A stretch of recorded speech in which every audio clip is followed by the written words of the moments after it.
Being alone doesn't mean being lonely. Most people don't understand the difference. You cancel plans and feel relief instead of guilt. You leave early and feel peace instead of missing out. You sit in silence and feel full instead of empty. Everyone around you calls it antisocial, but something inside you knows it's not. There's a quiet that feeds you, a stillness that feels more like home than any crowded room ever could. And here's why your brain actually prefers it. You've spent years wondering if something is wrong with you, why parties feel like punishment, why small talk feels like heavy lifting, why you need to recover from socializing like others, recover from running marathons. They tell you to put yourself out there more, be more social, stop being so quiet, as if your silence is a problem they need to solve. But they never asked the real question. Why does being around people cost you so much when it seems to cost them nothing? The answer is inside your nervous system, and it changes everything. Research by Dr. Elaine Aron uncovered something that most people still don't know. Around 15 to 20% of humans are born with a trait called sensory processing sensitivity. It's not a disorder. It's not a flaw. It's a fundamentally different way of experiencing the world. Your brain takes in more, processes deeper, notices what others completely miss. When you walk into a room,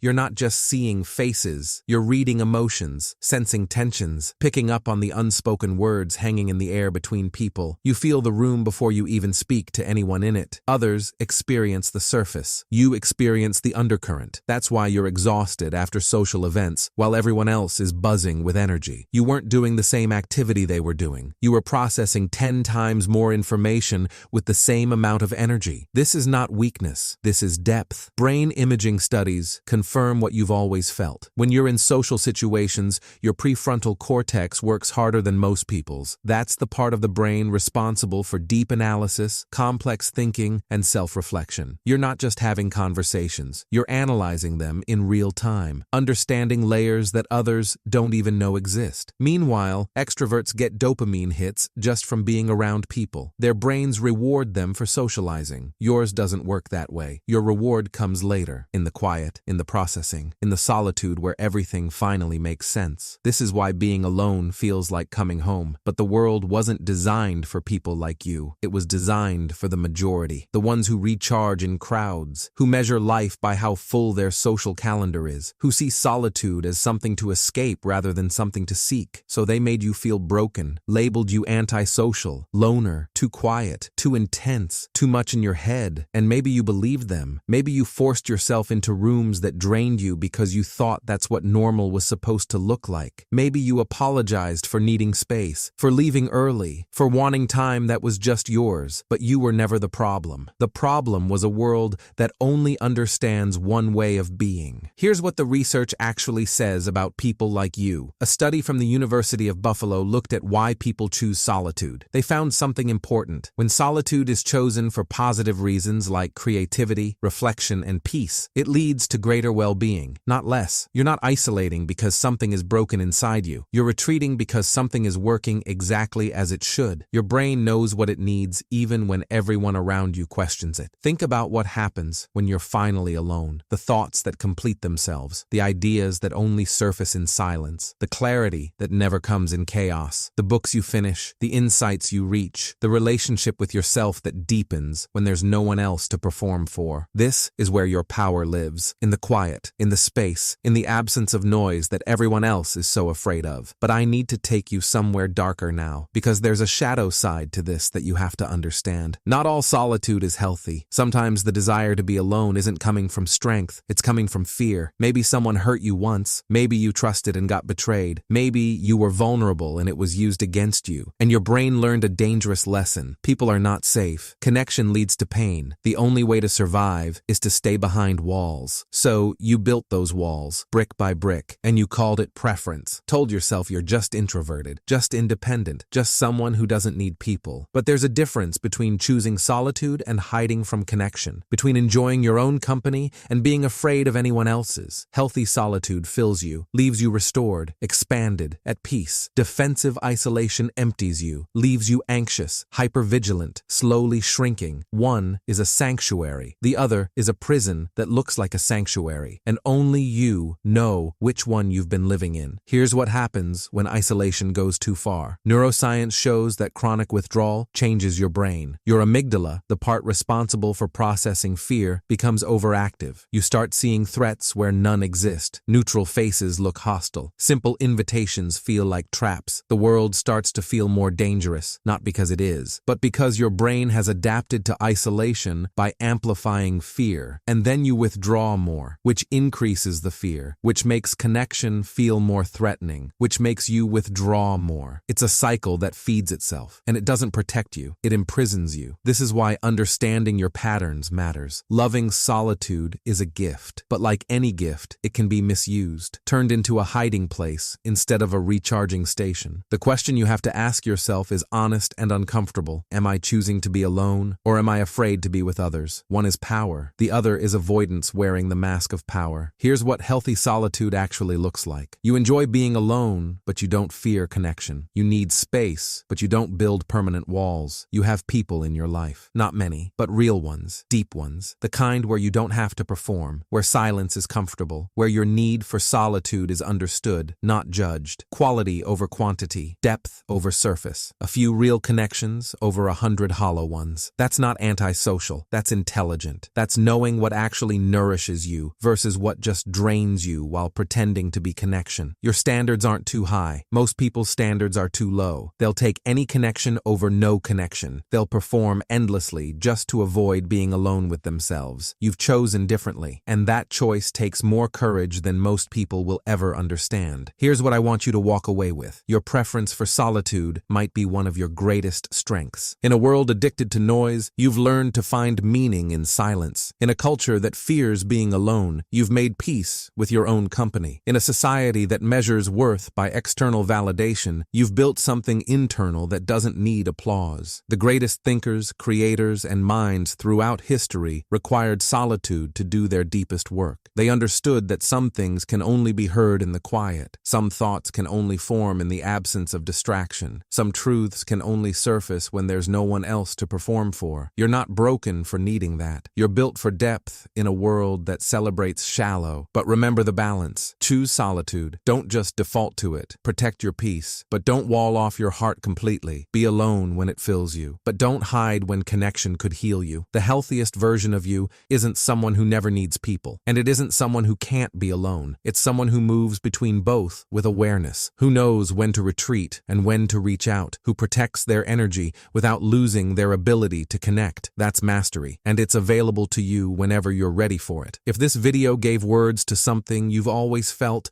but never knew how to explain, leave a comment. Tell me what you love about being alone that no one around you understands. I read every single one. If you want more psychology truths that see you for who you actually are instead of who the world thinks you should be, subscribe to Life Mind Gym and turn on notifications. There's so much more about your mind that no one ever taught you. Share this with someone who always gets judged for needing space. They need to hear that they're not antisocial. They're not broken. They're just tuned to a frequency that most people can't hear. And remember this, you're not alone because something is wrong with you. You're alone because you found something right within you. And in a world full of noise, that's the rarest thing there is.